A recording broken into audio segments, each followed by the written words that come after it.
Chapter 23. A splendid midsummer shone over England, skies so pure, suns so radiant as were then seen in long succession, seldom favor even singly our wave-girt land.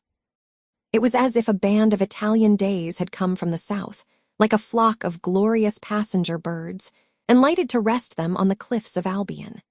The hay was all got in, the fields round Thornfield were green and shorn.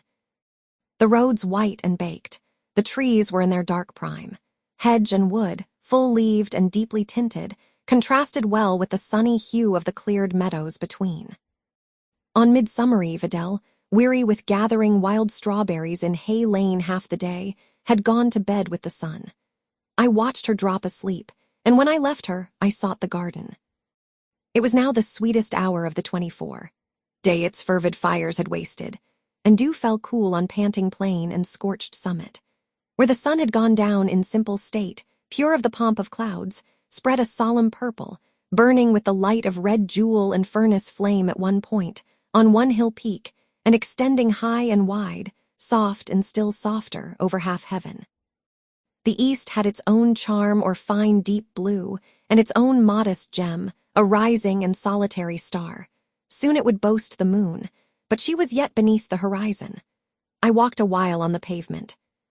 But a subtle, well-known scent, that of a cigar, stole from some window. I saw the library casement open a handbreadth. I knew I might be watched thence, so I went apart into the orchard.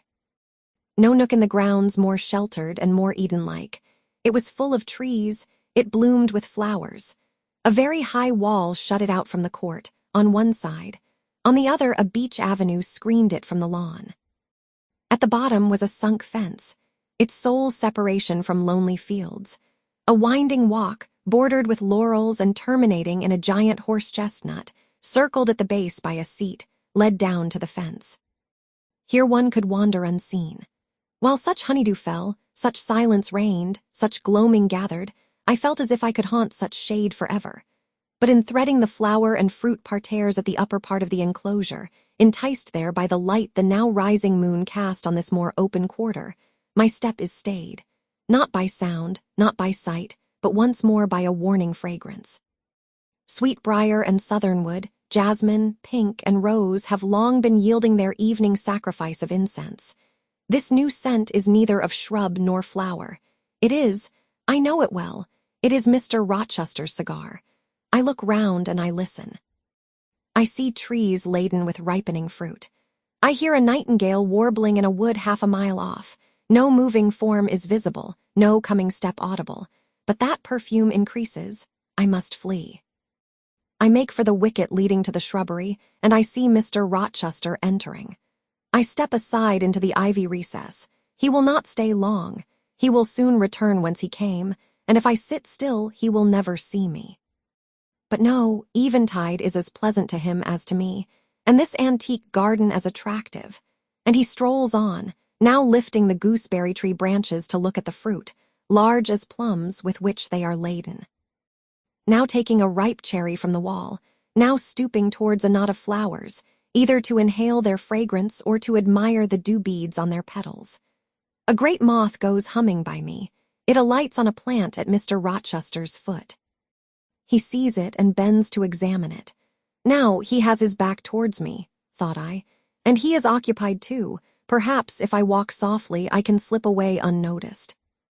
I trode on an edging of turf, that the crackle of the pebbly gravel might not betray me.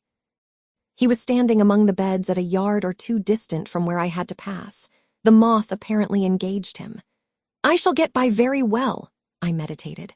As I crossed his shadow, thrown long over the garden by the moon, not yet risen high, he said quietly, without turning, "Jane, come and look at this fellow." I had made no noise. He had not eyes behind. Could his shadow feel? I started at first, and then I approached him. "Look at his wings," said he. "He reminds me rather of a West Indian insect. One does not often see so large and gay a night rover in England. There, he is flown." The moth roamed away. I was sheepishly retreating also, but Mr. Rochester followed me, and when we reached the wicket, he said, "Turn back.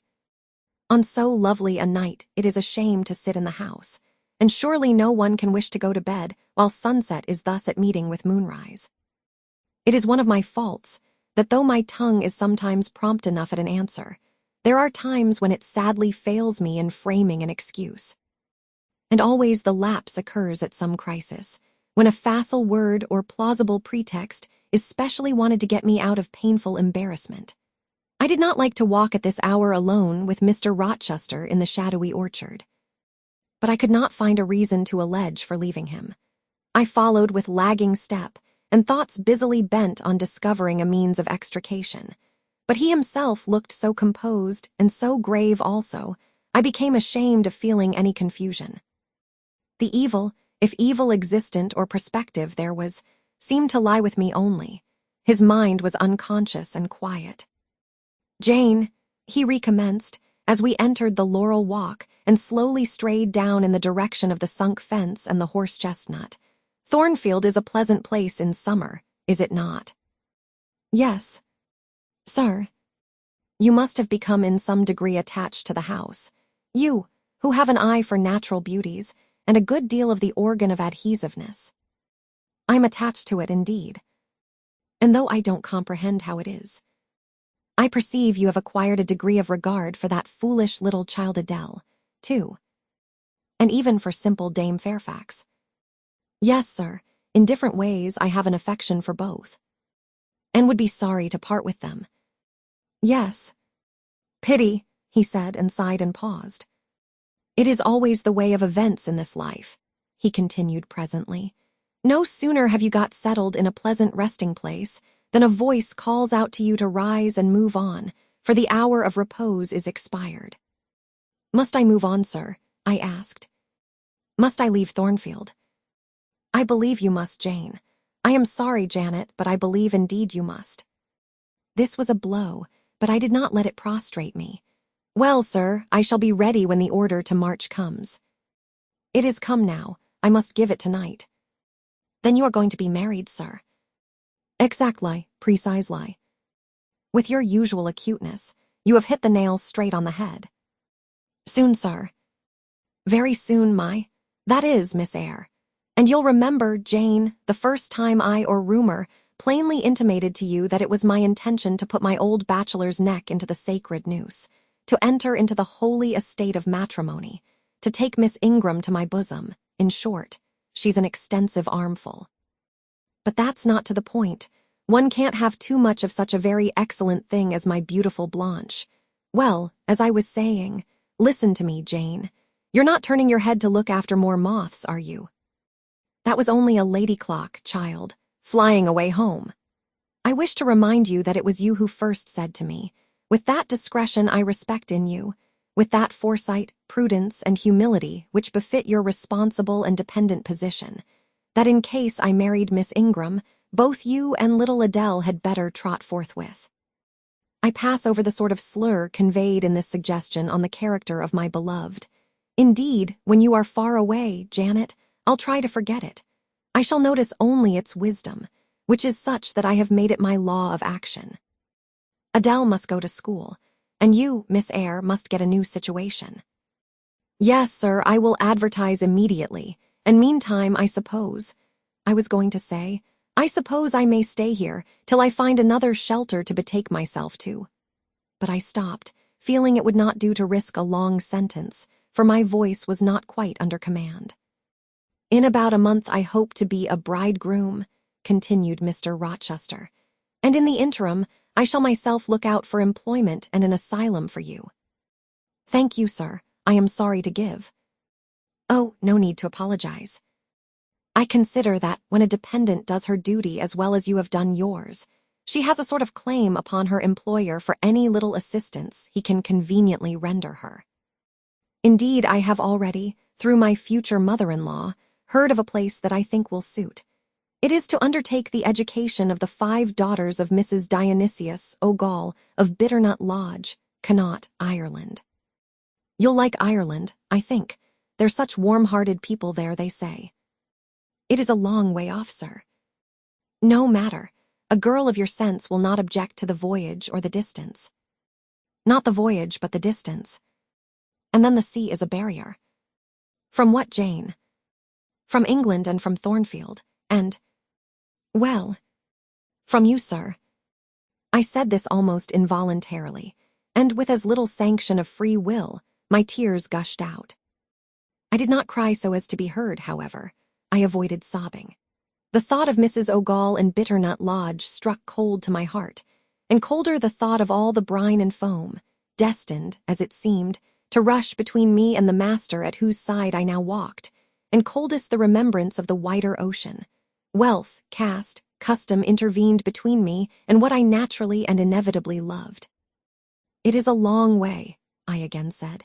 It is, to be sure, and when you get to Bitternut Lodge, Connaught, Ireland, I shall never see you again, Jane. That's morally certain. I never go over to Ireland, not having myself much of a fancy for the country. We have been good friends, Jane, have we not? Yes, sir. And when friends are on the eve of separation, they like to spend the little time that remains to them close to each other. Come. We'll talk over the voyage and the parting quietly half an hour or so, while the stars enter into their shining life up in heaven yonder. Here is the chestnut tree. Here is the bench at its old roots. Come, we will sit there in peace tonight, though we should never more be destined to sit there together. He seated me and himself. It is a long way to Ireland, Janet, and I am sorry to send my little friend on such weary travels. But if I can't do better, how is it to be helped? Are you anything akin to me, do you think, Jane? I could risk no sort of answer by this time. My heart was still.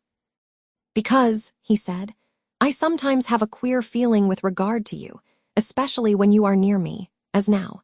It is as if I had a string somewhere under my left ribs, tightly and inextricably knotted to a similar string situated in the corresponding quarter of your little frame.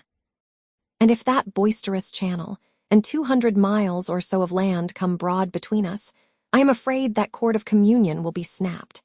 And then I've a nervous notion I should take to bleeding inwardly. As for you, you'd forget me. That I never should, sir, you know, impossible to proceed. Jane, do you hear that nightingale singing in the wood? Listen.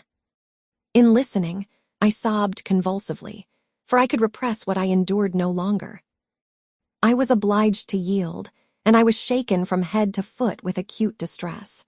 When I did speak, it was only to express an impetuous wish that I had never been born or never come to Thornfield. Because you are sorry to leave it. The vehemence of emotion, stirred by grief and love within me, was claiming mastery and struggling for full sway, and asserting a right to predominate, to overcome, to live, rise, and reign at last. Yes, and to speak. I grieve to leave Thornfield. I love Thornfield. I love it because I have lived in it a full and delightful life, momentarily at least. I have not been trampled on. I have not been petrified. I have not been buried with inferior minds and excluded from every glimpse of communion with what is bright and energetic and high. I have talked, face to face, with what I reverence, with what I delight in, with an original, a vigorous, and expanded mind. I have known you, Mr. Rochester, and it strikes me with terror and anguish to feel I absolutely must be torn from you forever. I see the necessity of departure. And it is like looking on the necessity of death. Where do you see the necessity? He asked suddenly. Where, you, sir, have placed it before me. In what shape? In the shape of Miss Ingram, a noble and beautiful woman, your bride. My bride? What bride? I have no bride. But you will have. Yes, I will, he set his teeth. Then I must go, you have said it yourself. No, you must stay, I swear it, and the oath shall be kept. I tell you I must go, I retorted, roused to something like passion. Do you think I can stay to become nothing to you? Do you think I am an automaton, a machine without feelings, and can bear to have my morsel of bread snatched from my lips and my drop of living water dashed from my cup? Do you think, because I am poor, obscure, plain, and little, I am soulless and heartless? You think wrong. I have as much soul as you, and full as much heart. And if God had gifted me with some beauty and much wealth, I should have made it as hard for you to leave me as it is now for me to leave you. I am not talking to you now through the medium of custom, conventionalities, nor even of mortal flesh. It is my spirit that addresses your spirit, just as if both had passed through the grave, and we stood at God's feet, equal, as we are. As we are, repeated Mr. Rochester, so, he added, enclosing me in his arms, gathering me to his breast, pressing his lips on my lips. So, Jane. Yes, so, sir, I rejoined, and yet not so. For you are a married man, or as good as a married man, and wed to one inferior to you, to one with whom you have no sympathy, whom I do not believe you truly love, for I have seen and heard you sneer at her. I would scorn such a union. Therefore I am better than you. Let me go. Where, Jane? To Ireland. Yes, to Ireland. I have spoken my mind and can go anywhere now. Jane, be still. Don't struggle so, like a wild, frantic bird that is rending its own plumage in its desperation. I am no bird, and no net ensnares me. I am a free human being with an independent will, which I now exert to leave you. Another effort set me at liberty, and I stood erect before him. And your will shall decide your destiny, he said. I offer you my hand, my heart, and a share of all my possessions. You play a farce, which I merely laugh at. I ask you to pass through life at my side, to be my second self and best earthly companion. For that fate you have already made your choice, and must abide by it. Jane, be still a few moments. You are overexcited. I will be still too. A waft of wind came sweeping down the laurel walk and trembled through the boughs of the chestnut. It wandered away, away to an indefinite distance. It died. The nightingale's song was then the only voice of the hour. In listening to it, I again wept. Mr. Rochester sat quiet, looking at me gently and seriously. Some time passed before he spoke. He at last said, "Come to my side, Jane, and let us explain and understand one another. I will never again come to your side. I am torn away now and cannot return. But Jane, I summon you as my wife. It is you only I intend to marry." I was silent. I thought he mocked me. "Come, Jane, come hither. Your bride stands between us." He rose, and with a stride reached me. "My bride is here," he said, again drawing me to him, "because my equal is here and my likeness. Jane, will you marry me?" Still I did not answer, and still I writhed myself from his grasp, for I was still incredulous. "Do you doubt me, Jane?" "Entirely." "You have no faith in me?" "Not a whit." "Am I a liar in your eyes?" he asked passionately. "Little skeptic, you shall be convinced. What love have I for Miss Ingram? None, and that you know. What love has she for me? None, as I have taken pains to prove. I caused a rumor to reach her that my fortune was not a third of what was supposed, and after that I presented myself to see the result. It was coldness both from her and her mother. I could not marry Miss Ingram. You strange, you almost unearthly thing, I love as my own flesh. You poor and obscure and small and plain as you are, I entreat to accept me as a husband." "What me?" I ejaculated, beginning in his earnestness, and especially in his incivility, to credit his sincerity. "Me who have not a friend in the world but you, if you are my friend, not a shilling but what you have given me. You, Jane, I must have you for my own, entirely my own. Will you be mine? Say yes, quickly." "Mr. Rochester, let me look at your face. Turn to the moonlight." "Why?" "Because I want to read your countenance. Turn. There, you will find it scarcely more legible than a crumpled, scratched page. Read on. Only make haste, for I suffer." His face was very much agitated and very much flushed, and there were strong workings in the features and strange gleams in the eyes. "Oh, Jane, you torture me," he exclaimed. "With that searching, and yet faithful and generous look, you torture me." "How can I do that? If you are true, and your offer real, my only feelings to you must be gratitude and devotion. They cannot torture." "Gratitude," he ejaculated, and added wildly, "Jane, accept me quickly. Say, Edward, give me my name, Edward, I will marry you." "Are you in earnest? Do you truly love me? Do you sincerely wish me to be your wife?" "I do. And if an oath is necessary to satisfy you, I swear it." Then, sir, I will marry you. Edward, my little wife. Dear Edward.